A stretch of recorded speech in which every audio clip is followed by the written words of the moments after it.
The rain-slicked streets of Los Angeles glistened under the neon glow, a city alive with secrets and shadows. Keanu Reeves, his leather jacket damp from the drizzle, stood outside a crumbling apartment building in Koreatown. Known for his quiet intensity and knack for stumbling into the bizarre, Keanu had been drawn here by a cryptic message from an old friend, a private investigator named Marco. "Something's wrong at 1423 Cypress." The text read, "Whispers in the walls. Tenants acting strange. Help." That was 2 days ago. Marco hadn't answered his phone since. Keanu adjusted the collar of his jacket, his dark eyes scanning the building's faded facade. The place looked like it hadn't seen a repairman since the 80s, with cracked windows and a flickering sign that read Cypress Arms. He wasn't sure what he'd find inside, but the unease in his gut told him it wasn't going to be a simple noise complaint. Stepping into the dimly lit lobby, he caught a faint hum, like static from a broken radio, seeping through the walls.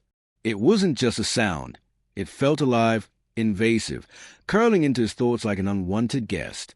The elevator was out of service, so Keanu took the stairs, his boots echoing in the narrow stairwell. Graffiti marred the walls, cryptic symbols, and phrases like "listen to the voice" scrawled in red paint. On the third floor, he found apartment 3B, Marco's last known location. The door was ajar, and the air inside was thick with the smell of burnt wiring and something metallic, like blood. "Marco!" Keanu called, his voice low but firm. No answer. He stepped inside, his hand instinctively brushing concealed holster at his waist, a habit from his action movie days that he'd never quite shaken. The apartment was a chaotic mess, papers strewn across the floor, a cracked laptop glowing faintly on a table, and a strange device bolted to the wall.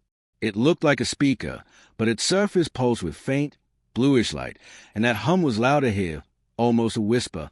Keanu leaned closer, and the sound sharpened into words, fragmented and eerie. "Obey, forget, submit." His head throbbed, and for a split second, his vision blurred, as if the voice was trying to claw its way into his mind. He stumbled back, gripping the table to steady himself, his breath ragged. Shaking it off, Keanu's jaw tightened. He'd faced weird before, cults, conspiracies, even that time he swore he saw a glitch in reality on the set of The Matrix. But this was different. This felt personal, like the voice knew he was there. He tore his gaze from the device and scanned the room, spotting a notebook under a pile of takeout containers. Marco's handwriting filled the pages, frantic and disjointed. Project Mnemosyne. Subliminal tech. They are rewiring thoughts. Building's a test site. Don't trust the landlord. Check basement. A smudged Polaroid was tucked between the pages, showing a shadowy figure in a suit entering the building's service entrance. Keanu's pulse quickened. He pocketed the notebook and photo, then moved to the hallway, where a neighbor's door creaked open. A woman in her 30s, her eyes glassy and distant, stared at him.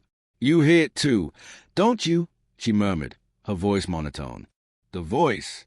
"It's better to listen." Her hands trembled, clutching a rosary, and Keanu noticed faint burn marks on her fingertips, as if she'd been tampering with electrical wiring. Before he could respond, she slammed the door shut. The hum in the walls grew louder, almost mocking, vibrating through the floorboards. Downstairs, Keanu confronted the landlord, a wiry man named Kessler with a nervous tic and sweat beading on his brow. "What's going on in 3B? Keanu asked, his tone calm but edged with steel. Kessler's eyes darted to the side, and he muttered something about faulty wiring. But when Keanu pressed, mentioning the device and Marco's disappearance, Kessler's face paled. "You don't understand," he stammered. "They pay me to keep quiet. They're everywhere, watching, listening." His voice cracked, and he glanced at the security camera in the corner, its red light blinking steadily. "Who's, eh?" Keanu demanded, stepping closer, his presence commanding despite his calm demeanor. Kessler bolted, disappearing through a rusted door to the basement. Keanu followed, descending into a maze of dripping pipes, flickering fluorescent lights, and the stench of mold. The hum was stronger here, resonating in his bones. He navigated the labyrinth, passing crates stamped with unfamiliar corporate logos, until he reached a hidden room. Its walls were lined with monitors and servers, their screens displaying live feeds of the tenants, sleeping, eating, staring blankly as if waiting for commands. Some whispered to themselves, repeating phrases like the voice knows best. At the center of the room was a control panel, and standing beside it was a figure in a tailored suit, her face partially obscured by shadows. "You're persistent, Mr. Reeves," she said, her voice smooth and cold, like ice on glass. She stepped into the light, revealing sharp features and eyes that gleamed with unsettling zeal. Most people succumb to the signal by now. She introduced herself as Dr. Oravos, the architect of Project Mnemosyne. "We're perfecting humanity," she explained, gesturing to the monitors. "Free will is chaos, messy, unpredictable. Our technology ensures compliance, harmony. This building is just a prototype for a global network." Keanu's mind raced. The voice in the walls wasn't just noise. It was a weapon, broadcasting subliminal commands to rewire thoughts. Voss's experiment had turned the tenants into puppets, and Marco had gotten too close to the truth. "Where's my friend?" Keanu asked, his fists clenching, his voice steady despite the hum pressing against his skull. Voss smirked, her fingers brushing the control panel. "He resisted, so we adjusted him." She gestured to a monitor, where Marco sat in a padded room, muttering to himself, his eyes vacant, his hands tracing invisible patterns in the air. Rage flared in Keanu's chest, but he kept his cool. He'd need more than fists to stop this. "You're playing with people's souls," he said, his voice low, almost a growl. "That's not perfection. That's slavery." Voss laughed, a sharp, hollow sound. "You're so naive. The world craves order. We're just giving it what it wants." She activated the control panel, and the hum intensified, flooding Keanu's mind with commands. Kneel. Obey. Forget. His knees buckled, and his vision swam, memories of his life, friends, films, moments of quiet reflection, flickering like a dying film reel. But Keanu fought back, focusing on Marco's desperate text, the tenant's hollow eyes, the stubborn will that had carried him through countless battles, real and staged. "You can't control everyone," he growled, forcing himself upright, sweat beading on his forehead.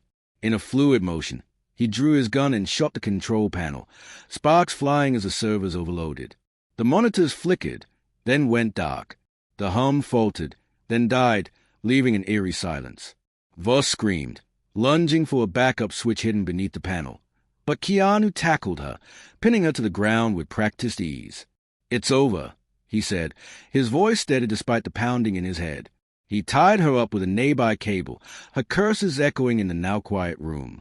Keanu moved to the padded cell, breaking the lock with a fire extinguisher. Marco was inside, disoriented but alive, his eyes clearing as the signal's grip faded.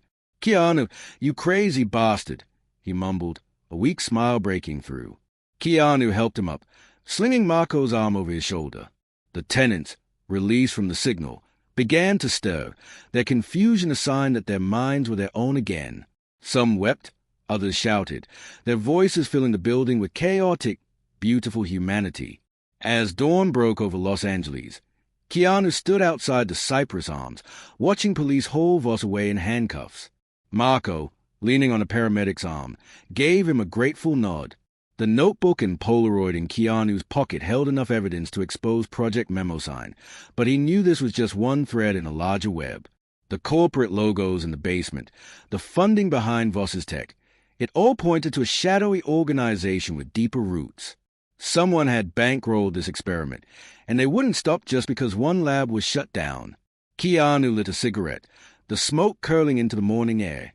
The city hummed with life, but now he couldn't help but wonder how many other voices were whispering out there, hidden in plain sight, waiting to be heard. He flicked the cigarette away, its ember glowing briefly on the wet pavement. His phone buzzed, a new message from an unknown number. Cypress was only the beginning. Check the docs. Keanu's eyes narrowed, a familiar resolve settling over him. He pulled his jacket tighter and walked into the sunrise, ready for whatever came next.